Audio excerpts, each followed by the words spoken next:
পাহাড়ি ঢলের এমন গাইস স্রোত দেখেন বেশি দিন সময় টিভি থাকেনি, থেকে কিন্তু সরাসরি তীব্র প্রচারিত। স্রোত তছনছ করে দেয় সীমান্তবর্তী উপজেলার পথঘাট।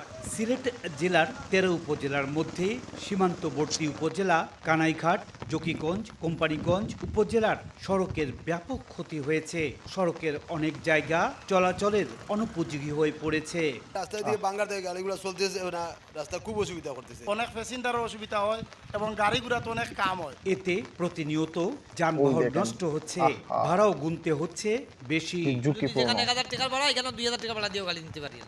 সড়ক থেকে পানি নামার পর প্রাথমিক জরিপে ভাঙ্গা সড়ক ও ব্রিজ কালভার্ট সংস্কারে প্রায় ১১৯ কোটি টাকা লেগে যাবে বলে জানান স্থানীয় সরকার প্রকৌশল বিভাগের এই প্রকৌশলী। এখনো আবার পানি আসছে, সেক্ষেত্রে কি এই করবো পানি বলো? নেমে গেলে আমরা আমাদের অ্যাসেসমেন্টটা সবাই লাইক করে দেন, সম্পূর্ণভাবে প্লিজ। করতে